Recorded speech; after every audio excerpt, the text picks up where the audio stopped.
ಅಕ್ಕ ಎಲ್ಲರಿಗೆಲ್ಲ ಮೇಲೆ ಇಟ್ಟಿದ್ದೀನಿ ಬಾಬಾ ಎಣ್ಣೆ ಹಾಕೊಂಡು ಮೇಲೆ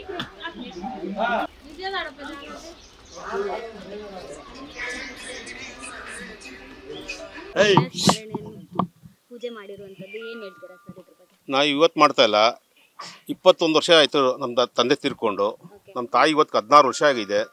ಪ್ರತಿ ವರ್ಷವೂ ನಾವು ಇದೇ ಥರ ಮಾಡ್ತೀವಿ. ಇಡೀ ಕುಟುಂಬ ನಾವು ಸೇರಿಕೊಂಡು ನಮ್ಮ ತಂದೆ ತಾಯಿ ಆಶೀರ್ವಾದ ನಮಗೆ ಸದಾ ಹೀಗೆ ಇರಲಿ ಅಂತ ಮಾಡ್ತಾಯಿದ್ದೀವಿ.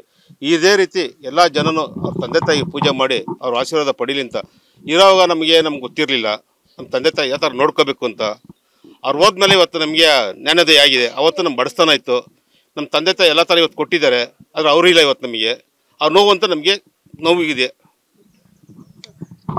ತಾಯಿ ತಂದೆಗಿಂತ ದೇವರೇ ಇಲ್ಲ ಅಂತ ಹೇಳ್ತಾರೆ. ಇವಾಗ ನಿಮ್ಮ ತಾಯಿ ತಂದೆ ಕೂಡ ಆ ಜಾಗಕ್ಕೆ ತಲುಪಿದ್ದಾರೆ ಅಂತ ಕೂಡ ಹೇಳ್ಬೋದು. ಖಂಡಿತವಾಗ್ಲೂ ಈ ದೇಶದಲ್ಲಿ ರಾಜ್ಯದಲ್ಲಿ ಮೊಟ್ಟ ಮೊದಲ ದೇವರಾದ ತಂದೆ ತಾಯಿನೇ. ಯಾಕಂತ ಹೇಳಿದ್ರೆ ಇವತ್ತು ತಂದೆ ತಾಯಿಲ್ಲ ನಾವೆಲ್ಲ ಬರೋಕ್ಕೆ ಸಾಧ್ಯ ಇಲ್ಲ. ಸೊ ಹಾಗಾಗ್ಬಿಟ್ಟು ಇವತ್ತು ನಮ್ಮ ಏನು ತಂದೆಯವರ 21 ವರ್ಷದ ಪುಣ್ಯಸ್ಮರಣೆ ಮತ್ತು ತಾಯಿದು 16ನೇ ವರ್ಷದ್ದು ಪ್ರತಿ ವರ್ಷ ನಾವು ನಮ್ಮ ತಂದೆ ತಾಯಿಗೆ ಹೂವಿನ ಅಲಂಕಾರ ಮಾಡಿ ಅನಾಥಾಶ್ರಮಕ್ಕೆ ಊಟ ಕೊಡೋದು, ಅನ್ನದಾನ ಮಾಡಿಸೋದು. ಸೊ ಈ ಒಂದು ಕಾರ್ಯಕ್ರಮ ಮಾಡ್ಕೊಂಬಂದಿದ್ದೀವಿ.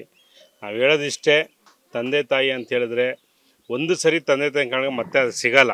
ಸೊ ಇದ್ದಾಗ ದಯವಿಟ್ಟು ಎಲ್ಲರೂ ತಂದೆ ತಾಯಿನ ತುಂಬ ಚೆನ್ನಾಗಿ ನೋಡ್ಕೊಳ್ಳಿ ಕೈಲಾದಷ್ಟು. ಇವತ್ತಿನ ದಿನಗಳನ್ನು ನೋಡ್ತಾ ಇದ್ದೀವಿ, ತೊಗೊಂಡು ತಂದೆ ಅನಾಥಾಶ್ರಮಕ್ಕೆ ಇಲ್ಲಿ ಇನ್ನೆಲ್ಲೋ ಒಂದು ಕಡೆ ಎಲ್ಲ ಸೇರಿಸ್ತಾ ಇದ್ದಾರೆ. ಆಮೇಲೆ ಎಷ್ಟೋ ಜನ ಮಕ್ಕಳು ಇವತ್ತು ತಂದೆ ತಾಯಿನ ಸಾಕದೆ ಪಾಪ ಅವ್ರೋಗಿ ಆಶ್ರಮಗಳು ಸೇರ್ಕೊಳ್ತಿದ್ದಾರೆ.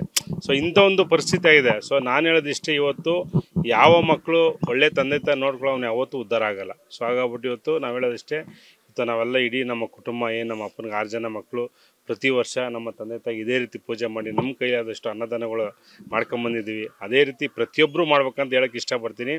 ಮತ್ತು ಇವತ್ತು ನಾವೇನು ಇವತ್ತು ಇಷ್ಟು ಮಟ್ಟಿಗೆ ಇಂಪ್ರೂವ್ಮೆಂಟ್ ಆಗಿದ್ದೀವೋ ಅದಕ್ಕೆ ಕಾರಣವೇ ನಮ್ಮ ತಂದೆ ತಾಯಿ ಆಶೀರ್ವಾದ. ಇವತ್ತು ನಮ್ಮ ತಂದೆ ತಾಯಿ ಕಳ್ಕೊಂಡಿರ್ಬೋದು, ಬಟ್ ನಮ್ಮ ಜೊತೆಲೇ ಇದ್ದಾರೆ. ನಮ್ಮ ಪ್ರತಿಯೊಂದು ಹೆಜ್ಜೆಲೂ ನಾವೇನು ಕೆಲಸ ಮಾಡ್ತೀವೋ ನಮ್ಮ ಜೊತೆಲಿ ಬಂದು ನಮ್ಗೆ ಆಶೀರ್ವಾದ ಮಾಡಿ ದಿನ ನಮ್ಮ ಯಶಸ್ಸನ್ನ ಕಾಣ್ತಾ ಇದ್ದಾರೆ. ಸೊ ಹಾಗಾಗ್ಬಿಟ್ಟು ನಮ್ಮ ತಂದೆ ತಾಯಿ ಆಶೀರ್ವಾದ ಸದಾ ನಮ್ಮ ಮೇಲಿರ್ತದೆ ಅಂತ ಹೇಳೋಕ್ಕೆ ನಾನು ಇಷ್ಟಪಡ್ತೀನಿ.